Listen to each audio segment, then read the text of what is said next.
How many titles does Dan Hurley and his staff have to win to get the respect they deserve? You're Locked On UConn.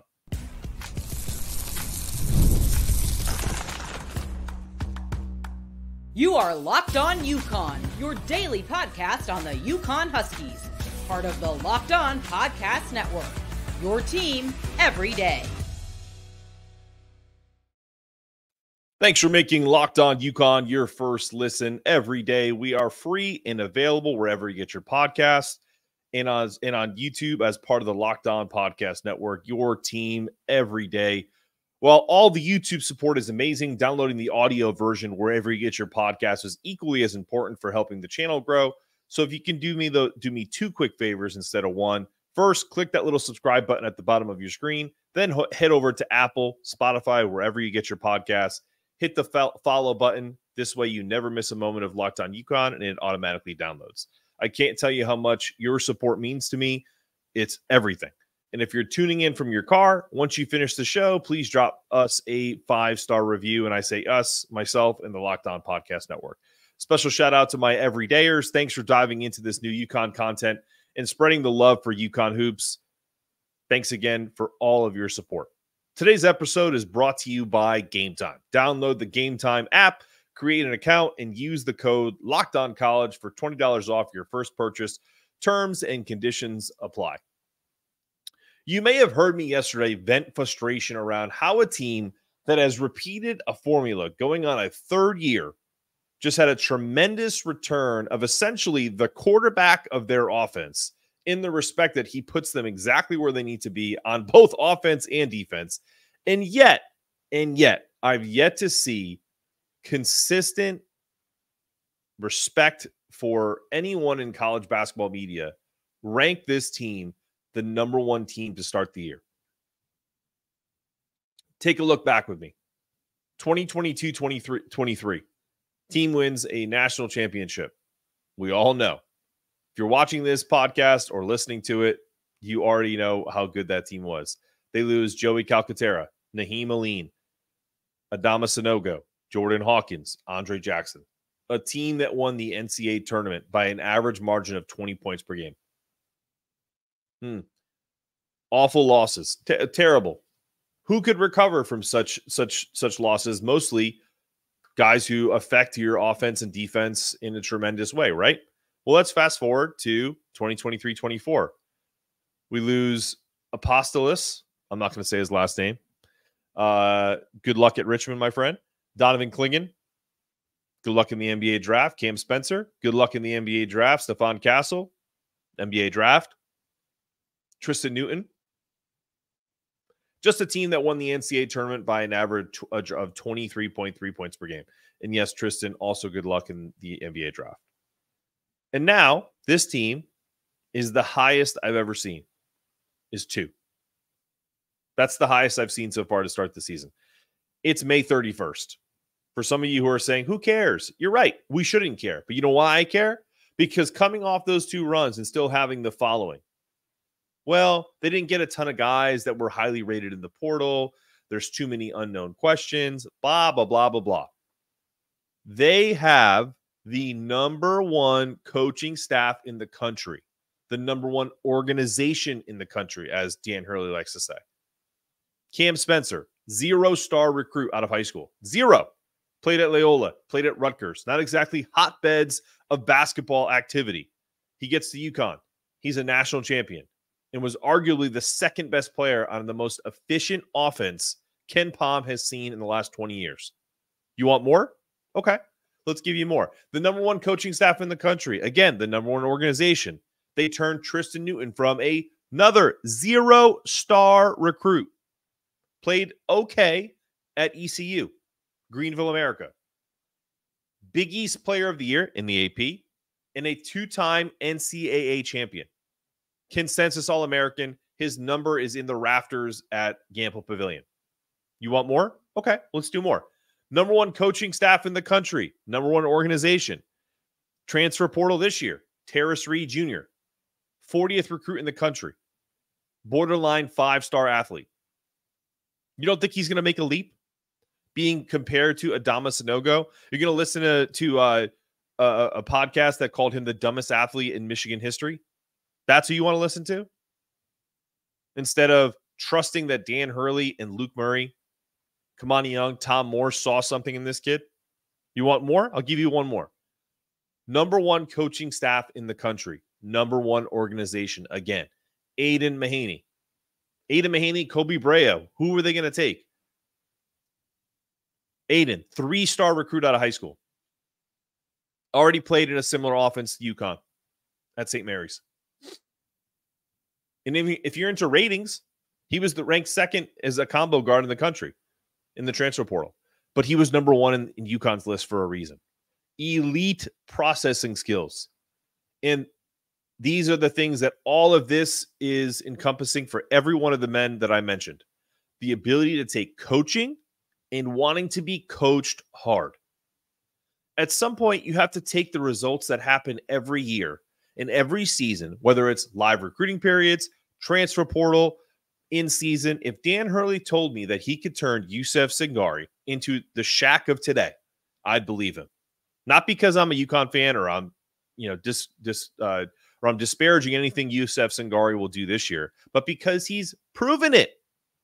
If Dan Hurley says, Luke Murray and I have been working with solo ball and he'll be the next Cam Spencer on this team, giddy up. Let's ride, because I'm in. Stop thinking, and this is my message to fans and media. Stop thinking you're smarter than a coaching staff that obsesses over lineup combinations, that is probably scouring the internet to make sure that the kids they brought in have the support system that they will not make impossible for them to have adversity. Trust is earned with coaching staffs, with fans. There are plenty of organizations in both college and pros that you shouldn't trust anything that they say publicly. My Giants are one of them, New York Giants. Do not trust anything that those guys say, because what they've shown you is crap on the field. They haven't earned it. Trust is earned, and they've earned it. And the media needs to catch up before the Jeff Goodmans of the world don't want anyone else to block over the ridiculous takes. Coming up, we'll talk about the threats to UConn in the Big East and the Big East only after this.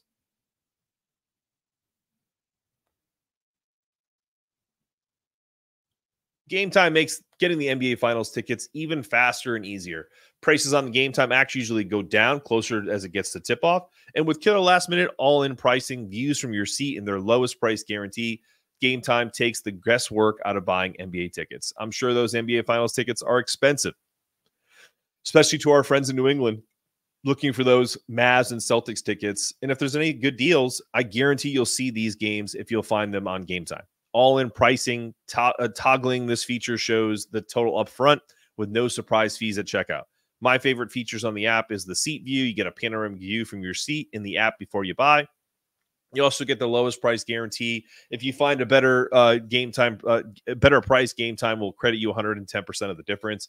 Game Time ticket coverage, your purchase is covered with the most flexible customer service policy in ticket history. So take the guesswork out of buying NBA Finals tickets with Game Time. Download the Game Time app, create an account, and use the code LOCKEDONCollege for $20 off your first purchase. Terms apply. Again, create an account and redeem code LOCKEDONCollege for $20 off your first purchase. Download the Game Time app. Last minute tickets, lowest price guaranteed. All right, we're back talking UConn hoops and talking about the challenges that they face in the upcoming Big East season. I know we're far away, but if there are teams to look out for, I have kind of put them into different segments. So we're going to talk about teams 2, 3, and 4 in this segment, and then the mid to bottom at the end. Someone messaged me and said, my yawning may be a condition of not getting enough oxygen. That may be true. I'll look into it. I look into everything. You make my brain work and focus on that. I think it's a faction of if you have kids, and I know we did this to ourselves when you have kids, so no sympathy. But it's just a faction of having children and not sleeping very well. So apologize for the yawning. I'll try to keep it to a minimum. Doesn't take away from how fired up I am about UConn's disrespect or the upcoming season, right? So I think the number 2 team in the Big East right now is the Xavier Musketeers. They have a projected starting lineup: Davian McKnight, Dante Maddox, Ryan Conwell, Jerome Hunter, and Zach Fremantle. Pretty nice little bench. Joe Hewley, Lucina Trior, Marcus Foster is a Furman transfer who I've seen play in person. He's a good player. They just have a deep team featuring a lot of key returnees. They have impactful transfers. Davion McKnight is back to lead them. New additions of Dante Maddox and Ryan Conwell bringing shooting expertise. Jerome Hunter and Zach Fremantle return after missing last season due to injuries. Newcomers Joe Hughley and Lucina Trior strengthen the front court. I'm probably saying the last names wrong. I apologize. And I think the biggest knock on them is they have a smaller lineup. I think their shooting is going to make up for them for that. And I think they're going to surprise some folks and be a top contender in the Big East. Then I would go, I think a lot of people have them at 2. So you could flip a coin here. I think Creighton is the second or third best team in the league behind UConn. You got Stephen Ashworth, our favorite player. There's a yawn. We should do a yawn counter. I think I've done 2 in this podcast so far. Pop Isaacs is a transfer, I believe. God, I can't think of where he's at. But I know he played last year. I'll look that up as we go. Mason Miller, and of course you have Ryan Kalkbrenner. You know, we joke around about Ryan Kalkbrenner being a 3-time Big East defensive player of the year. He is probably not as what you would think when you think of defensive player of the year, but he's won it 3 times, going for an unprecedented 4th. Pop Isaacs is a transfer from Texas Tech. I knew I saw him play last year, so I apologize. They have basically addressed their athleticism issue, right?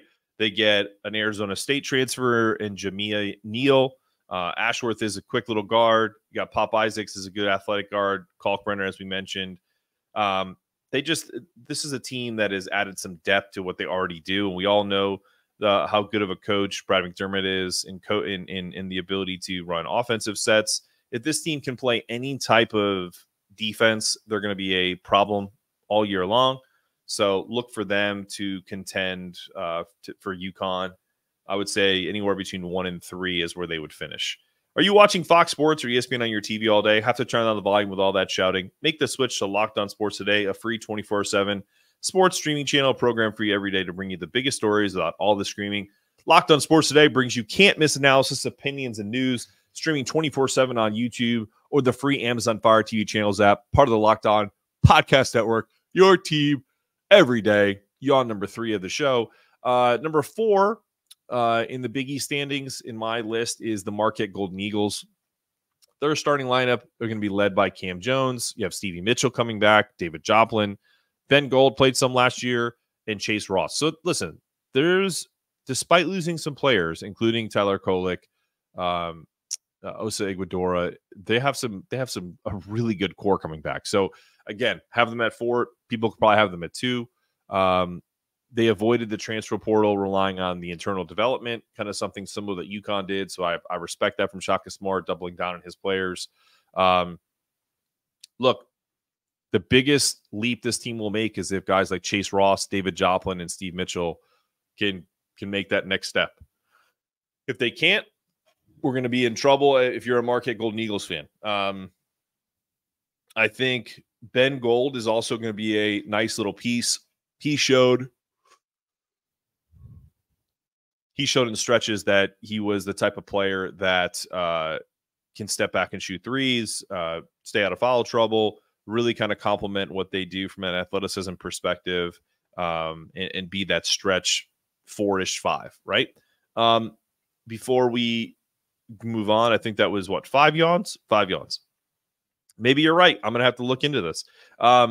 Number 5 on this list, another kind of controversial, could have them higher because I feel like they got the best player in the transfer portal, and we're going to see him again, is St. John's Red Storm with Kadari Richmond. RJ Luis, I liked him a lot last year. I think he steps into the starting lineup.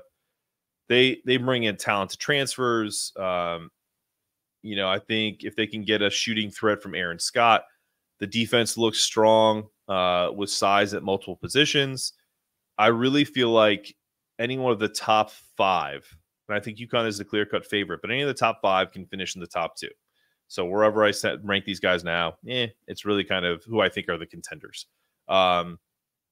So I think Pitino will continue to strategize and focus on his Dynamic point guard led offense. Dynamic point guard led offense, if you didn't get that, with Kadari Richmond.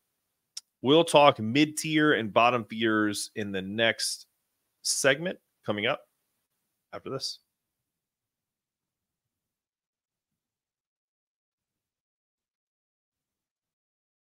And we're back on Locked On UConn. I had to pause. I wanted to check and see what my symptoms are for yawning too much. If you're listening to this podcast for the first time, I apologize. I yawn a lot, and I think it's partly because I'm not getting enough sleep with young kids. But if you're a person like a WebMD person, do not Google when someone tells you that there could be a medical condition, because I just went through the list, and one of them's like, you could have a brain tumor, you could have MS, like all this different stuff. So anyway, I don't think that that's it. I'm pretty healthy. I've gone and got myself checked out quite a bit since my stroke. Did have a stroke 3 years ago, so I apologize. Maybe there is a little neurological disorder where I am yawning too much, but let's get into it before I'm sure I will yawn multiple times before this podcast is over. Anyway, the bottom feeders or mid-tier of the Big East and how that affects UConn. These next two, I believe, could make that leap, and it'll all depend on what we see at the beginning of the year. And one is our good friends, the Providence Friars. I think they've brought on quite a few transfer portal guys in Jabri Abdur-Rahim, Bensley Joseph. They get Bryce Hopkins back. So the Christ Isakandoko, I don't know if that's his name. I know that's, it's a guy that UConn was looking at. They were looking at some other folks as well. That kid is a monster. I think, again, you just never know with Providence. I feel like it's a team that, if their coaches are legit, and we'll find out this year when the talent is a little bit better, what we're going to find. They had experience. They've got a couple wild cards. I think Wesley Cardo is going to be another one that's going to offer some good driving ability. But I think it also will hinge on if Bryce Hopkins comes back healthy from the ACL tear. So I have them at 6. Number 7, Butler Bulldogs. I think their projected starting lineup would be Colby King, Finley Bizjack, Pierre Brooks, Jamel Telfort, and Andre Screen. Bench is, decent. I think, their biggest thing is their NCAA hope depend on if Telfort is coming back. I don't necessarily know if he has decided that or if he's in the transfer portal. Let's see. I'm going on what I had so far. Let's see. It looks like he is back with the Butler Bulldogs. So, that's a guy who started 33 of the 34 games, averaged almost 35 minutes a game. Basically their entire season will determine whether or not this guy is healthy, happy, in a good place, and the rest will take care of itself. He's an old school player. He did a lot of post presence. Finley Bizjack is expected to take a significant role in a nice thing for Thad Matta's team. Pierre Brooks and Telfer will have different scoring and give them versatility. They have a couple transfers. Patrick McCaffrey gives them some depth. Jamie Kaiser also some depth. Anywhere between 7 and 4 is where I see them, but right now I have them 7th. Our good friends Ed Cooley and the Georgetown Hoyas. Decent starting lineup: Malik Mack, Jaden Epps, Micah Peavy, Jordan Brooks, Drew Fielder. I think the pairing of Jordan Epps and Malik Mack is a dynamic backcourt. I hate to say it. I think they're going to surprise some folks. Micah Peavy adds some size and defense on the wing. They're probably going to be looking for another impact big man in the front court. That's why it surprised me when Supreme Cook left, because he's a guy that's out there just for the taking. And I feel like if they had him, now we're starting to cook. Now you're starting to be in that 6'5" range, middle of the pack. But I think just Ed Cooley's just a tough guy to want to go play for right now. He's not the end all be all. And I think that Divine Providence documentary really kind of took the shine off of him, because I think everyone thought he was that guy, when in reality he is what we all hate, which is used car salesman-esque, Calipari-esque. At least Calipari gets you paid. I think, and he always has, whether that's at UMass, whether he's at, Kentucky, and I'm sure now Arkansas, the checks are going to keep coming in. I have at number 9, quite a dip for the Seton Hall Pirates. I think they lost quite a few key players to the transfer portal, even like internal. That sucks with Kadari Richmond going to St. John's. I think Holloway is going to focus on building a strong defensive unit. Scotty Middleton is a player that I wanted for UConn. I just like the way he plays. So I think that's a nice get for him. 6'7", versatile. Felt like a Dan Hurley kid. So transfers like Zion Harmon, Chauncey Jenkins need to quickly adapt to Big East play. Not a lot to say about Seton Hall other than good luck. I think it's going to be a tough year for the Pirates in that 9 position, maybe worse. And then same thing goes for Villanova at the 10. How quickly has Villanova gone from almost a blue blood to poverty program? It's just bad. They do get Eric Dixon back, but they lost so much, and they just have a limited roster and limited coaching. Kyle Neptune is not a good coach, guys. I did a Big East coaching rundown one time, and I don't know if I did it on this show or if I was working for something else, but I hope they can get some late additions, because if Villanova is good in the Big East, it just makes the conference better. I don't care if DeBall is any good. I really don't care if, frankly, if Creighton's very good, because they're just not they're Big East also-rans or Big East add-ons. A team like Villanova is a blue blood Big East program, at least, right? Maybe not blue blood overall, but I'm going to have a hard time if they're terrible. It's going to be, we're going to beat them anyway, but I want them to be competitive. And then lastly, you got to go DePaul, right? I think Chris Holtman is a good coaching hire. I think they're going to get going, but they have an entirely new roster. It's an all new, all transfer team. They just need to get more competitive. And that's the rundown. Locked On has launched the first ever national sports 24/7 streaming channel on YouTube, and now it's also available on Amazon Fire TV channels app. Locked On Sports Today is here for you 24/7, covering the top sports stories of the day with local experts of Locked On, plus our national shows covering every league. Find Locked On Sports Today, now available on the free Fire TV channels app. This has been another episode of Locked On UConn. I'm your host, Mark Zanetto, saying thank you so much for your support.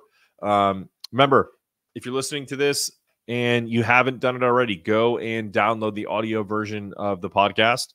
Make sure you have it so that if you're traveling this summer, if you're going to the pool, the beach, and you want to get caught up on Locked On UConn, you don't have to worry about loading up the YouTube app.